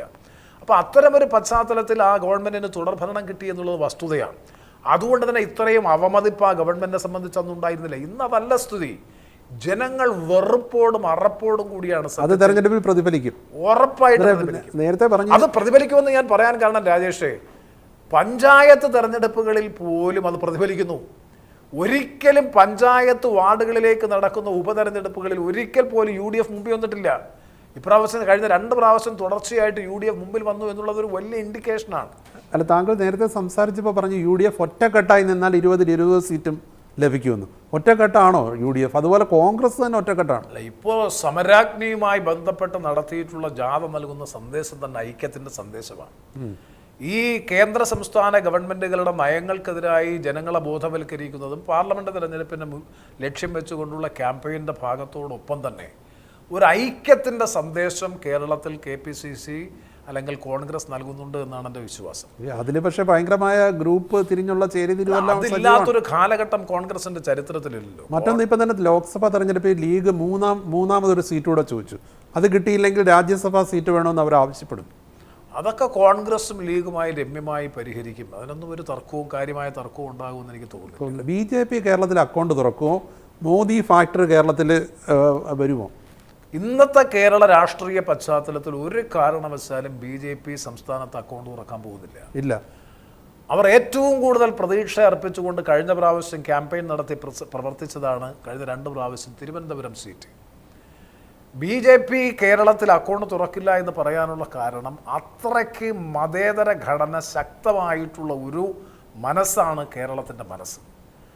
ഇവിടെ ഒരു ഭിന്നിപ്പ്, മതപരവും സാമുദായികവുമായ ഭിന്നിപ്പും അതിൻ്റെ പേരിലുള്ള സംഘർഷ രാഷ്ട്രീയവും കേരളത്തിന് അപരിചിതമാണ്. അത് കേരളത്തിൻ്റെ ഒരു പാരമ്പര്യമാണ്, കേരളത്തിൻ്റെ ഒരു സംസ്കൃതിയാണ്. അതുകൊണ്ട് തന്നെ ഇപ്പോൾ അവർ ലക്ഷ്യം വെക്കുന്നത് തൃശ്ശൂർ സീറ്റാണ്. തൃശ്ശൂർ ഇപ്പം തന്നെ ഇന്നെഴുതിയ ചുവരെഴുത്ത് നിങ്ങൾക്കൊരു കേന്ദ്രമന്ത്രി മോദിയുടെ ഗ്യാരണ്ടി. ആ ഗ്യാരണ്ടി വെച്ചിട്ടാണെന്നുണ്ടെങ്കിൽ പിന്നെ 20 നിയോജക മണ്ഡലത്തിലും 20 മന്ത്രിമാരെ തന്നാൽ 20 അവിടെ സുരേഷ് ഗോപിയാണ് മത്സരിക്കുന്നത്. അതാണ് സുരേഷ് ഗോപി മത്സരിക്കുമ്പോൾ തന്നെ ഞാൻ പറയുന്നു, തൃശ്ശൂരിൻ്റെ രാഷ്ട്രീയ പരിച്ഛേദം അറിയുന്ന ആർക്കും അറിയാം. അവരൊരു പ്രത്യേക ചില വിഭാഗങ്ങളെ സ്വാധീനിക്കാൻ വേണ്ടിയിട്ടുള്ള ശ്രമം നടത്തുന്നുണ്ട്. അല്ലാതെ ഇത്തവണ അക്കൗണ്ട് തുറക്കില്ല. ആ ശ്രമം ഒന്നും വിലപ്പോകാൻ പോകുന്നില്ല. തൃശ്ശൂരിൽ TN പ്രതാപൻ മത്സരിക്കുമെന്നാണ് ഞാൻ മനസ്സിലാക്കുന്നത്. നല്ല ഭൂരിപക്ഷത്തോടുകൂടി പ്രതാപൻ വിജയിക്കും. അത്ര ബഹുജനാടിത്തറയുള്ള ഒരു പൊതുപ്രവർത്തകനാണ്. മാത്രവുമല്ല അവിടെ മത്സരം എനിക്ക് തോന്നുന്നില്ല സുരേഷ് ഗോപിയുമായിട്ടായിരിക്കും മത്സരം എന്ന് തോന്നുന്നില്ല. LDFും UDFും തമ്മിലായിരിക്കും അവിടെ മത്സരം നടക്കാൻ പോകുന്നത്. അതുതന്നെയാണ് അവിടുത്തെ രാഷ്ട്രീയ ചിത്രവും നമ്മൾ ബോധ്യപ്പെടുത്തും. ഔദ്യോഗിക പ്രഖ്യാപനം വന്നില്ലെങ്കിലും കൊല്ലം സീറ്റ് RSP കാണുന്നുള്ള UDF ധാരണയായിട്ടുണ്ട്. താങ്കൾ തന്നെ ആയിരിക്കും വീണ്ടും മത്സരിക്കാൻ പോകുന്നത്. എങ്ങനെയുണ്ട് ഇത്തവണത്തെ ചാൻസ്? ഔദ്യോഗികമായിട്ടുള്ള പ്രഖ്യാപനം സ്ഥാനാർത്ഥി നിർണയത്തെ സംബന്ധിച്ച് ഇനിയും ഉണ്ടായിട്ടില്ല. പക്ഷെ ഒരു കാര്യം ഞാൻ ഉറപ്പിച്ച് പറയാം, കൊല്ലം ലോക്സഭാ മണ്ഡലം ഐക്യ ജനാധിപത്യ മുന്നണിക്ക് അനുകൂലമായിട്ടുള്ളൊരു പശ്ചാത്തലമുണ്ട്. ഞാൻ നേരത്തെ സൂചിപ്പിച്ച ദേശീയ രാഷ്ട്രീയവും കേരളത്തിൻ്റെ രാഷ്ട്രീയത്തിനപ്പുറത്ത് ഒരു കോൺസ്റ്റിറ്റ്യുവൻസി പൊളിറ്റിക്സ് ഉണ്ടല്ലോ. ആ കോൺസ്റ്റിറ്റ്യുവൻസി പൊളിറ്റിക്സിൽ വളരെ പ്രധാനപ്പെട്ടതാണ് കഴിഞ്ഞ 5 വർഷം ഇരുന്ന ജനപ്രതിനിധിയുടെ പെർഫോമൻസ്. ഞാൻ പറയുന്നത് ശരിയല്ല. ആ 5 വർഷക്കാലം നിയോജക മണ്ഡലത്തിൻ്റെ സർവതോമുഖമായിട്ടുള്ള വികസന പ്രക്രിയയിൽ നിർണായകമായ സംഭാവന നൽകാൻ കഴിഞ്ഞിട്ടുണ്ട്. അതൊരു കാര്യം. ഞാൻ നേരത്തെ ചെറുതും വലുതുമായിട്ടുള്ള നിയോജക മണ്ഡലത്തിൻ്റെ മുഴുവൻ പ്രശ്നങ്ങളിലും ഇടപെടാൻ സാന്നിധ്യം കൊണ്ട് ഇതൊരു ഭാഗം. 2 പാർലമെന്റിൽ പെർഫോം ചെയ്യും. ഇങ്ങനെയൊക്കെ പരിശോധിക്കുമ്പോൾ അങ്ങനെ തരത്തിലുള്ള ഒരു നെഗറ്റീവ് ഫാക്ടേഴ്സും ഇന്ന് അതുകൊണ്ട് ഒരു ഒറ്റ MP ഉള്ള ഒരു പാർട്ടി ഇത്രയും കൂടുതൽ സംസാരിക്കാൻ അല്ലെങ്കിൽ ദേശീയ വിഷയങ്ങളടക്കം ചർച്ച ചെയ്യാതെ വേറെ ആരും തന്നെ കേരളത്തിൽ നിന്നില്ലല്ലോ. അല്ല ദേശീയ തലത്തിൽ തന്നെ ഉള്ള 5 പേരിൽ ഒരാൾ. രാജേഷേ, പലപ്പോഴും പലരും അതിലിപ്പോ NK പ്രേമചന്ദ്രൻ വേഴ്സസ് അതേഴ്സ് എന്നാണ്. കാരണം RSP എന്നുള്ള അല്ല, താങ്കളുടെ വ്യക്തിത്വമാണല്ലോ മുന്നിൽ നിൽക്കുന്നത്. എന്നോട് പലരും ഈ ചോദ്യം ചോദിച്ചത് അത് ഞാൻ പറയാം. ചട്ടങ്ങളും നിയമങ്ങളും സൂക്ഷ്മമായി പഠിച്ചാൽ, കൃത്യമായി പരിശോധിച്ചാൽ പാർലമെന്റിൽ ഇടപെടാൻ ഒരുപാട് അവസരങ്ങൾ കിട്ടും. പാർട്ടി ഇപ്പോൾ ഞാൻ പറയാം, കഴിഞ്ഞ ദിവസം എങ്ങനെയാണ് എനിക്ക് 10-20 മിനിറ്റ് സമയം പ്രസംഗിക്കാൻ കിട്ടിയത്? കാരണം ഒരു റെസൊല്യൂഷൻ അവതരിപ്പിച്ചാൽ ഗവൺമെന്റ് ഒരു പോളിസി സ്റ്റേറ്റ്മെന്റ്, അതാണ് അതിന്റെ 342 അനുസരിച്ച് നിരാകരണ പ്രമേയം അല്ല, ശരിക്കും സബ്സ്റ്റിറ്റ്യൂട്ട് റെസൊല്യൂഷൻ ആണ്. ശരിക്കും പറഞ്ഞാൽ ബദൽ പ്രമേയം എന്നാണ്. പക്ഷെ അത് ഡിസപ്രൂവൽ, രാജേഷ് പറഞ്ഞത് ശരിയാണ്. നിയമസഭാ റിപ്പോർട്ടിംഗിൽ നല്ല അനുഭവങ്ങളുണ്ട് അവിടനെ അത് പറഞ്ഞത്. ആ നിരാകരണ പ്രമേയം എന്ന് ഡിസപ്രൂവ് ദ വൈറ്റ് പേപ്പർ എന്നാണ്. പക്ഷെ അതിന് 342 പറയുന്നത് സബ്സ്റ്റിറ്റ്യൂട്ട് മോഷനാണ്. അപ്പോൾ ആ ഒരു വകുപ്പ് കണ്ടെത്തി ഞാനൊരു റെസൊല്യൂഷൻ, ആൾട്ടർനേറ്റ് റെസൊല്യൂഷൻ കൊടുത്തു, ബദൽ പ്രമേയം കൊടുത്തു. എനിക്ക് സംസാരിക്കാൻ സമയം തന്നേ നോക്കൂ. ഞാൻ ഒരാളുള്ള പാർട്ടിയാണെന്ന് പറഞ്ഞ് പറയാൻ നോക്കില്ല. എനിക്കത് ഇൻട്രൊഡ്യൂസ് ചെയ്യാൻ രാവിലെ സമയം കിട്ടി. ഈ പറഞ്ഞ വിവാദം വരുന്നതിന് ശേഷം വിശദമായി സംസാരിക്കാനുള്ള അവസരം കിട്ടി. 20 മിനിറ്റോളം മോദിയോടൊപ്പം ഭക്ഷണം കഴിച്ചിട്ട് മോദി എതിർത്ത് സംസാരിച്ചു. നല്ല ഭംഗിയായിട്ട് ഞാൻ അവിടെ, അതാണ് ഞാൻ പറഞ്ഞത്. അപ്പോൾ ഞാൻ സംസാരിക്കുമ്പോൾ ഞാൻ രാജേഷിനോട് പറഞ്ഞു, അപ്പോൾ സംസാരിക്കുമ്പോൾ ഇവർ ഇടപെടുകയാണ്. എന്നിട്ട് അവരെന്നോടൊരു ചോദ്യം ചോദിക്കുന്നുണ്ട്, പ്രഹ്ലാദ് ജോഷി, നിങ്ങൾ തിരുവനന്തപുരത്ത് ഗുസ്തിയും ഡൽഹിയിൽ ദോസ്തിയുമാണ്, ഇതെന്തൊരു രാഷ്ട്രീയമാണ്? അപ്പോൾ വലിയ തർക്കമായി ഞങ്ങൾ നിങ്ങളുടെ ഇതായി വി മുരളീധരൻ ഇടപെട്ടു. ഞാൻ അവസാനം പറഞ്ഞു നിർത്തിയതാണ് ഞങ്ങളുടെ ഒരു പൊളിറ്റിക്കൽ സ്ട്രാറ്റജിയാണ്. BJPയെ സംസ്ഥാന രാഷ്ട്രീയത്തിൻ്റെ കളത്തിന് പുറത്ത് നിർത്താനാണ് ഞങ്ങൾ മത്സരിക്കുന്നത് എന്ന് പറഞ്ഞ എന്നെയാണ് ഇളമരം കരീം. ഞാനിത് പറയുമ്പോൾ അദ്ദേഹം BMSന്റെ സംസ്ഥാന സമ്മേളനത്തിൽ പങ്കെടുക്കുകയാണ്. ഈ 2 ചർച്ചയിലും ട്രേഡ് യൂണിയൻ ലീഡർ അദ്ദേഹം അവിടെ പങ്കെടുക്കുകയാണ്. അദ്ദേഹമാണ് എന്നെ പറഞ്ഞത് ഞാൻ BJPക്കെതിരായിട്ടൊന്നും സംസാരിക്കുന്നില്ല, LDFന് വേണ്ടി കൂടി അനുകൂലമായിട്ടാണ് സത്യത്തിൽ ആ പരിപ്രേക്ഷ്യം വരുന്നത്. ഞങ്ങൾ LDFും UDFും വ്യത്യസ്തമായി നിന്ന് മത്സരിക്കുന്നത്, ഇന്ത്യ മുന്നണിയിലെ ഘടക പാർട്ടി ആയിരിക്കുമ്പോൾ തന്നെ മാറി നിന്ന് മത്സരിക്കുന്നത് നിങ്ങളെ കളത്തിന് പുറത്തു നിർത്താനാണെന്നും ഡൽഹിയിൽ വന്നാൽ ഞങ്ങൾ ഒന്നാണെന്നും പാർലമെന്റിൽ ഓൺ റെക്കോർഡിൽ പ്രസംഗിച്ച ഒരാളാണ് ഞാൻ. അത്രയ്ക്ക് പൊളിറ്റിക്കൽ കമ്മിറ്റ്മെൻറ്റ്, സെക്കുലർ ക്രെഡൻഷ്യൽസ് ഉള്ള ഒരു പൊളിറ്റിക്കൽ ലീഡർ അല്ലെങ്കിൽ പൊളിറ്റിക്കൽ കമ്മിറ്റ്മെൻ്റ് ഉള്ളൊരു പാർലമെൻറ്റ് അംഗത്തെക്കുറിച്ചാണ് ഈ CPM നിയമസഭാംഗങ്ങൾ നിയമസഭയെ ഉപയോഗിച്ചുകൊണ്ട് ഇയാൾ BJP പോകാൻ പോകുന്നു, എൻഗേജ്മെൻറ്റ് കഴിഞ്ഞു നിൽക്കുന്നു എന്ന വില കുറഞ്ഞ നിലവാരമില്ലാത്ത പ്രചരണവുമായി മുന്നോട്ട്. അതിനുള്ള തിരിച്ചടി കൊല്ലത്തെ ജനങ്ങൾ നൽകും, ഉറപ്പായിട്ടും കിട്ടും. 2019 ജനങ്ങൾ കൊടുത്തതിൻ്റെ ശക്തമായ, അതിനേക്കാൾ ശക്തമായിട്ടുള്ള തിരിച്ചടി തീർച്ചയായിട്ടും കിട്ടും. നിങ്ങൾ രാഷ്ട്രീയം പറ, രാഷ്ട്രീയ നിലപാടുകളെക്കുറിച്ച് പറ. ഒരാളുമായി ചായ കുടിച്ചു, ഭക്ഷണം കഴിച്ചു, പ്രധാനമന്ത്രി ഒരു ചടങ്ങിന് വന്നു എന്നതിൻ്റെ പേരിലാണോ രാഷ്ട്രീയ ഗതിവിഗതികളെ സംബന്ധിച്ച് RSP പുലർത്തുന്ന രാഷ്ട്രീയ തലം? നിങ്ങൾ പറഞ്ഞോ കോൺഗ്രസിനോടൊപ്പം നിൽക്കുന്ന രാഷ്ട്രീയ നിലപാട്, അതിന് മറുപടി പറയാൻ തയ്യാറാണ്. അതിന് മറുപടി പറയും. പക്ഷേ ഇതിനൊക്കെ എങ്ങനെയാണ് ഒരാൾ മറുപടി പറയുക? അപ്പോൾ എല്ലാ വിജയാശംസകളും. Thank you.